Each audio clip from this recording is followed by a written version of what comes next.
I want to welcome you back to another episode of the Disruptive Voices of the Pacific. Since we last did our episode, I have been to the United States of America, where I met today's guest. I was over there for 2 weeks speaking to Fijian communities in Santa Rosa, Sacramento, Seattle. And I met my ACS old girl, Mary, in the city of Sacramento on a freezing cold, rainy night. And that's where you are today. And thank you for joining us. Thanks for having me, Letitia. So So grateful. I mean, I've heard that over 10,000 Fijians live in Sacramento. So what are you Oh, doing there? so basically, I think similarly to everyone else, we're in the caregiving industry. But I also go to school, which is crazy because I'm in the caregiving industry, but I major in political science and journalism. Ah, So that's what I do. okay. Yeah, is Yeah. that an area that you're hoping to go into in the future? Yes, it Yeah, there you is. go. I didn't know that about you. I Um, hardly ever tell people that because, well, I don't know. I just hardly ever tell people. yeah, I think it's part of who you are and fascinating to know people's interests. Hmm. And also, yeah, your passions. You're a mother of two young girls. Hmm. Yes. Mother of two young girls. One is two and one is one. Yeah, so we might hear some Yeah. noises in the background, and that's okay. Fighting. And obviously, you're married. What's your husband's name? I'm married. My husband's name is Pita from Banakandavu and his from Rawa. Okay, yeah, wonderful. That's great. Well, like most young Fijian girls, you also have a story of abuse, which you shared a little bit with me the night I met you. And again, just willing to share your story. And you know what I've found over the last few years as we've been doing this podcast, just the amazing courage that these stories give other women, the healing that Mhm. it gives women who are speaking. Now, this platform's not for everyone, but there's certainly people who just know that their voice is needed at this time. So thank you again for being willing to share your journey. And unlike, I mean, and similar to so many other Fijian girls, your abuser was a family member as well. But before we Mhm. get into those details, maybe tell us where you grew up and what life was like for you growing up as a young girl.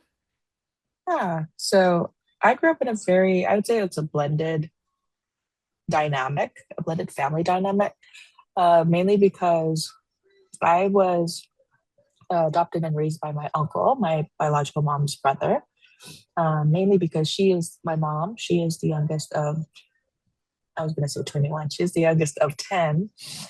Um, but she had me at like 20. So she lost her parents very early at around 11 or 12 as well. So her older brother raised her, and her older brother is the man who raised me as well, my dad. I call him my dad, but technically is my uncle.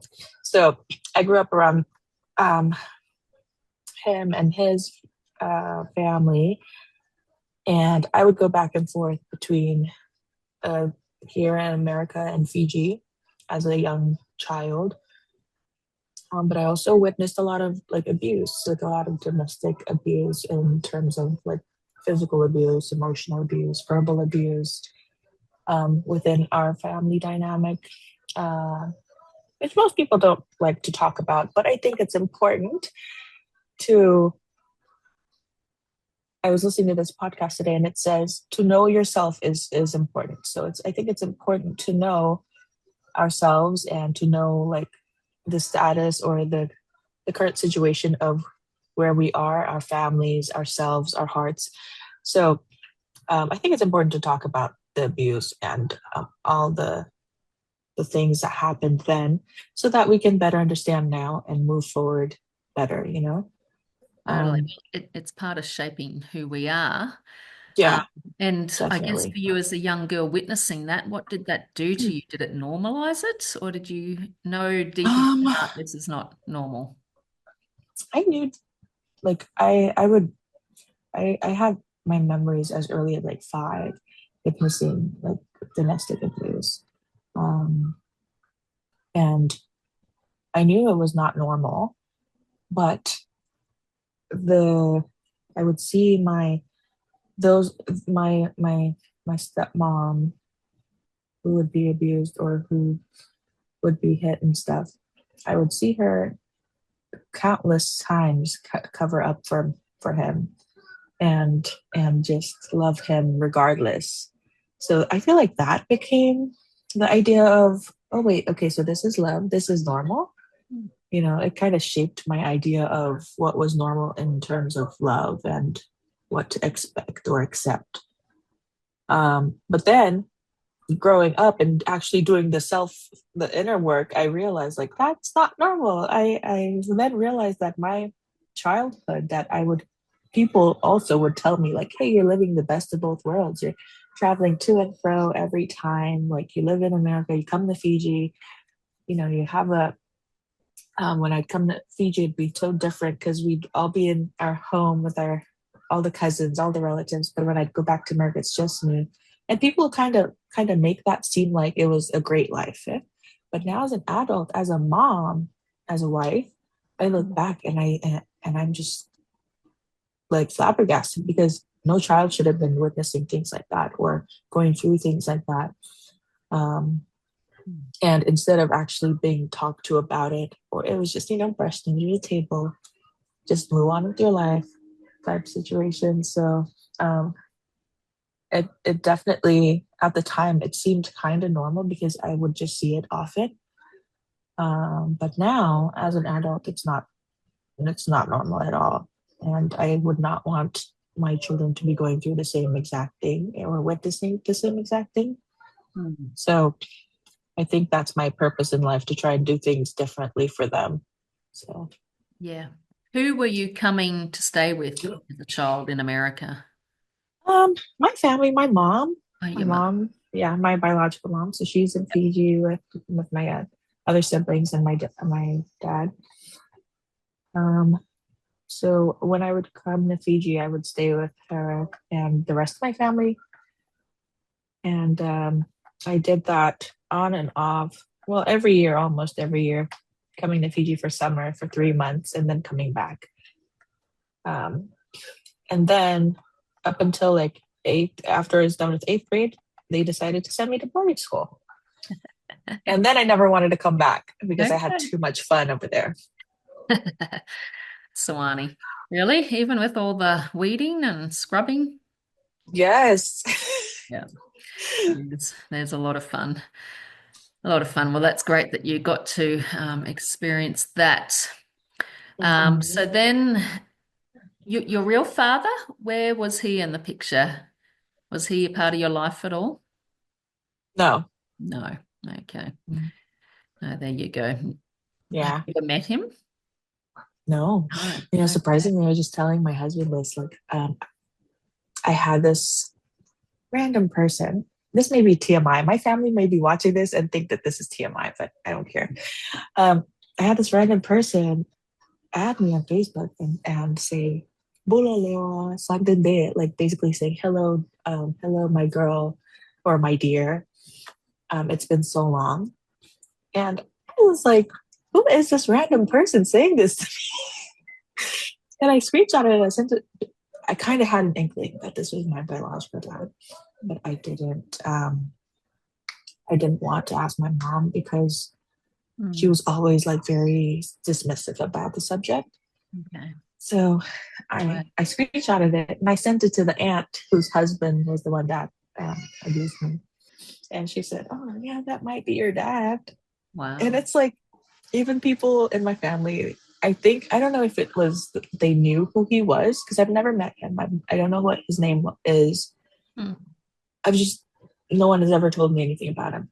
mm, I don't even know where he's from and stuff like that. So um, I don't know if they were being honest with me and saying that that might be your dad, or they were just trying to protect me from knowing yeah. who he is, type of thing. Would So, Would you yeah. like to meet him? Um, not really. Yeah. Not Uh, really, because this is the funny thing. We lived right close to each other in Fiji. Like our homes are like I think now as an adult, I find out it's just a couple blocks away, not even a couple houses away from each other. Hmm. And I went to when I'd go to Fiji to the school that I went to for a primary school every summer. I would go to the same school that his children were at.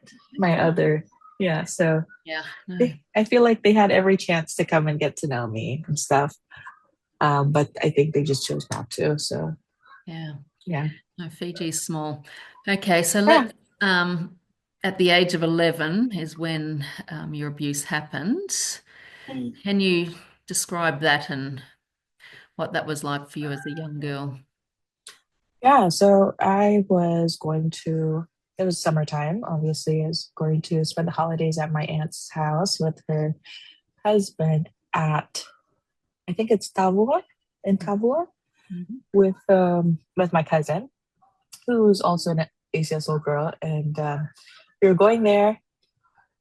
She took one room and I took one room. And back then, we would watch movies on the laptop. So I was watching movies on the laptop and I was going in and out of sleep. We had just had a whole day of swimming and fun outside and we were relaxing. And my aunt and my uncle, they had already gone to bed and stuff. And I was dozing in and out of sleep. And I remembered my cousin, she was also watching a movie on her laptop in her room. And a couple times she came in to check on me. So when it happened, like I was oblivious because I thought it was her until like I was dozing in and out of sleep, and I felt I felt like someone massaging my legs, massaging my legs from the bottom, and then it was just moving up, massaging my knees, massaging my thighs, and I was wearing my night shorts for sleep, obviously, and my shirt, my pajamas, massaging. I could feel his hands like massaging, and I was going in and out of sleep. Because it was a long day. I was so tired from swimming and stuff. And I thought it was her coming to check in on me again. Um, and then the massages kept going higher and higher, like up my thigh and inner into my inner thigh, and then like trying to put his hands into my underwear.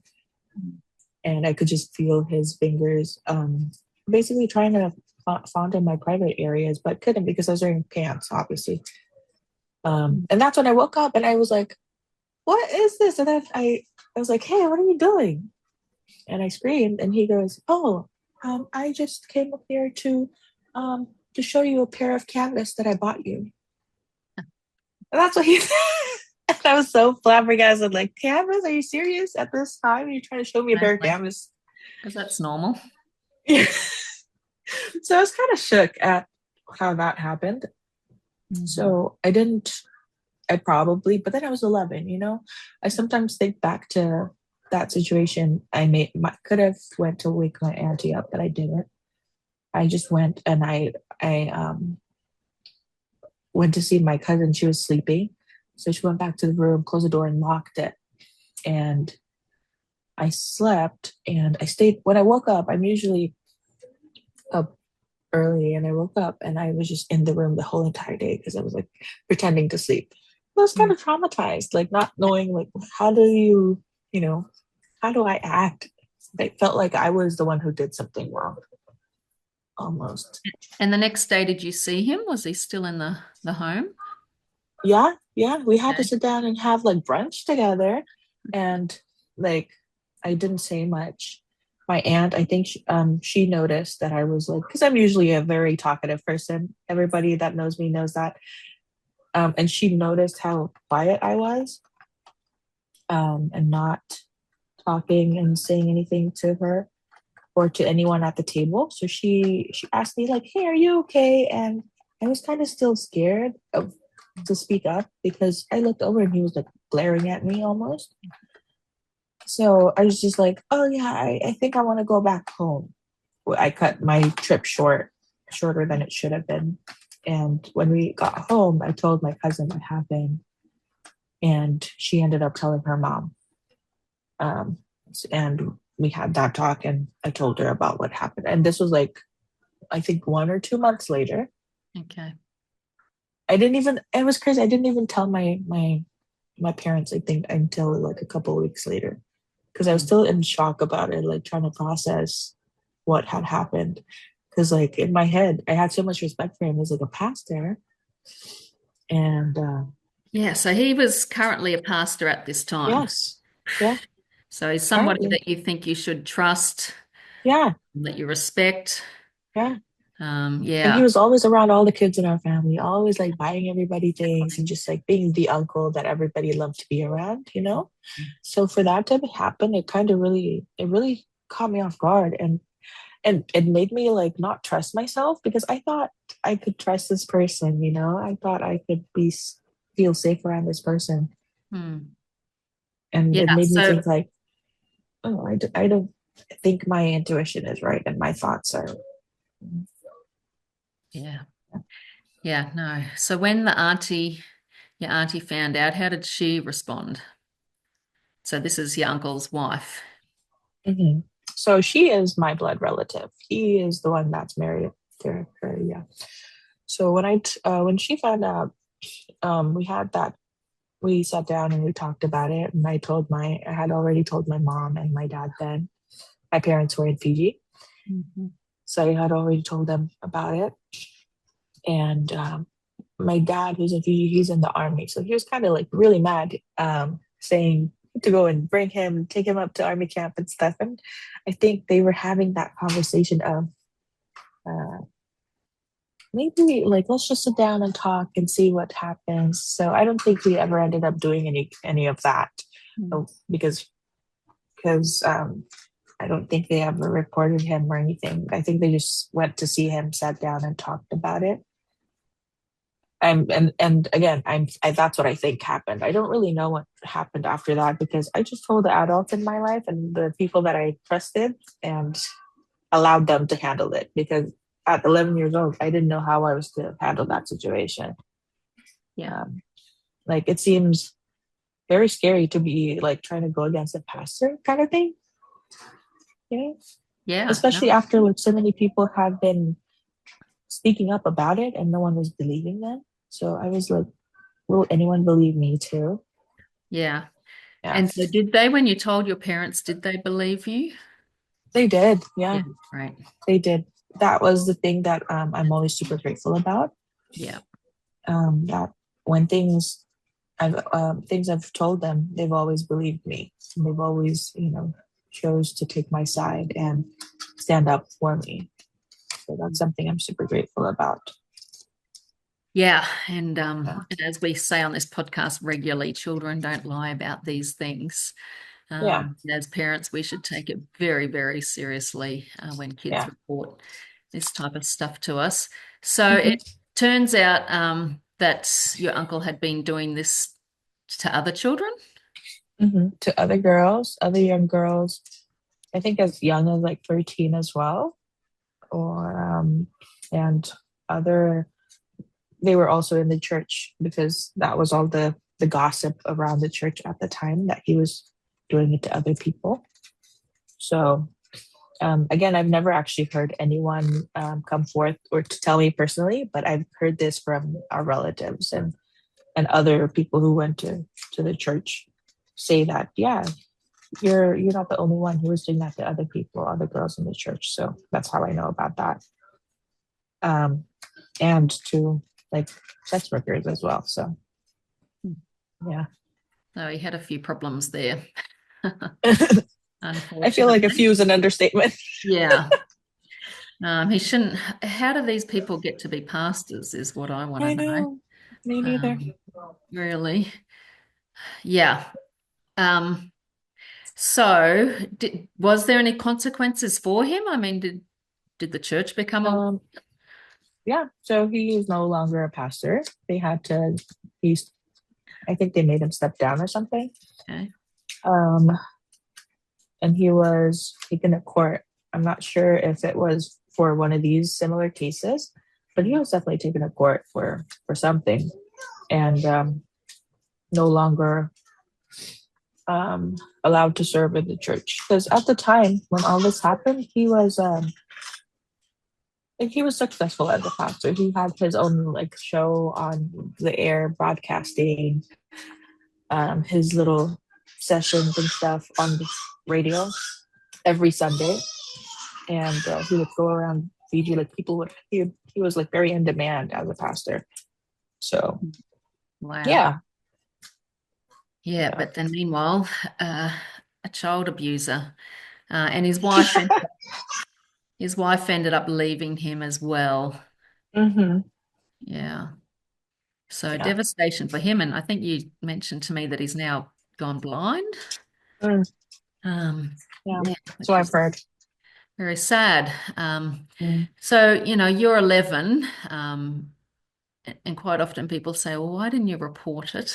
But Right. um, I would never expect 11-year-old to be able to think to report. But what was, Yeah. again, you were thinking, well, I've told the adults that's sufficient. Yeah. That was my thinking as an 11-year-old. Like I've told the adults in my life, Hmm. and knowing, and as a child, you trust that the adults will handle it, and take care of all the things that you bring to their attention. So I think that was my thought process. That I've told my mom, I've told my dad, I've told my aunt and my cousin who was there. So I think that I thought that they were going to handle it, like report it or something like that. So yeah, I don't think they ever did though. Mhm. So how have you, I guess, healed from this and come to the place where you're now married with two children? What has been the journey for you? I think for healing, the longest time I kind of stuffed it down to this, like just stuffed it within me and not think about it and not talk about it. I didn't ever talk about it again until I think until I was married. I never told anyone again about the abuse or about how it happened to me. I just told my family and left it at that. Never chose to think of it again or talk about it. I think mainly I think it was because of the shame, because I still felt like I was to blame, or I was to blame for their like not being together anymore, or um for him like not being a pastor anymore, because after that it was just like a domino effect of destruction for him. um so I think that's why I just chose not to talk about it again. um but after becoming like a mom, like I think motherhood has changed the way I think about things so differently, because I'm raising daughters, and I don't want them to experience the same things that I've experienced in their childhood or in their adulthood or in their lives in general. So, and I also want to protect them from all the things that I've had to go through. And I think that's why, in terms of healing, I've done a lot of therapy, um, with therapists, and journaling. Yeah. I try to be outside. I think alone in nature helps me a lot, Hmm. and just to be very self-aware of how I'm feeling, and I've taken psychology classes to try and get me to understand how I think and how I am and why I am and why people around me think the way they do too. Mainly, and I think it stems from that, from my trying to heal that part of me, Yeah. and to let myself know, or that 11-year-old me know, that it's not my shame to carry. Yeah. Yeah. Yeah, that's powerful. What about as a teenage girl, going through your teenage years? Did it impact on the way you related to boys or? Yes. Yes. I think it did, because as a teenager, it impacted the way I related to boys in a way that at first it kind of disgusted me to be around boys until I had my first boyfriend. But before that, I was just like so icky about boys. And it kind of made me almost try to be one of the boys, like just be like one of those girls who are always friends with all the boys, because I don't want to be, in that vulnerable Yeah. space where someone else can hurt me again. Yeah. Um, and I didn't realize it now as an adult, I realized that it came from there, from that space of being abused. Um,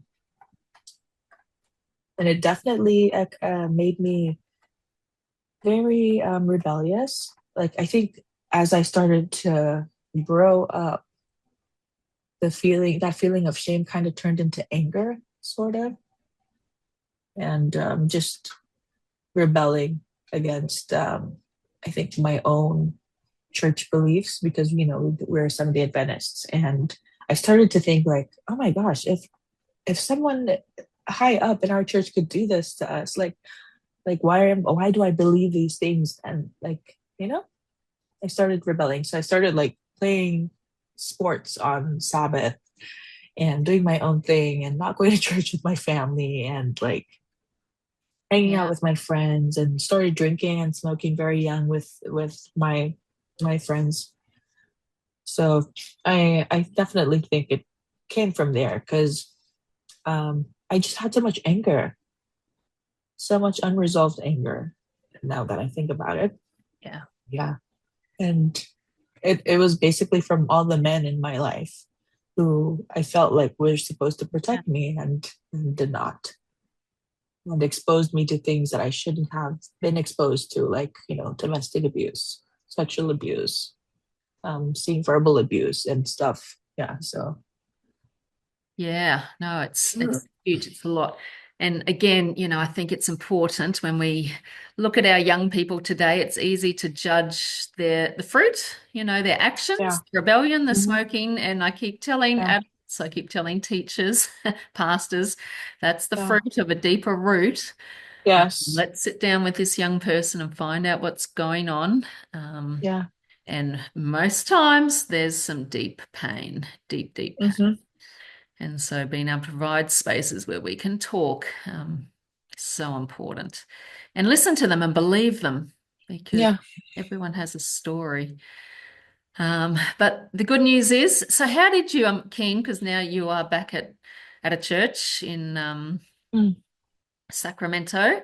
How did hmm. come back to your relationship with God? Because again, I think it's a natural response to want to run away from the church because they represent just pain and deception and abuse. Right.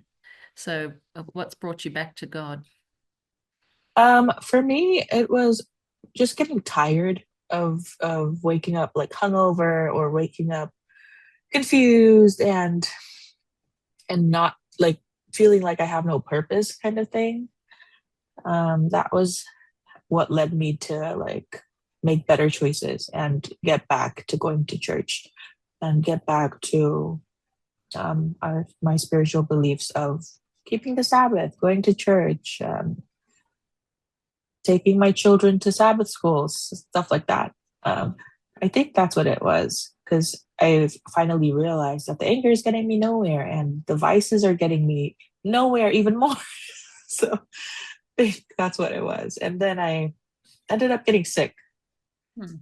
Ended up getting sick in 2021. And that was just um, definitely God's wake up call for me, because I've had multiple car crashes in the past before that, before getting sick. And they were to the points where my cars were getting totaled and stuff. And I felt like God was trying to remind me then to like bring me back. But I just was not listening to the still small voice until he finally brought me to my knees and I got sick in 2021.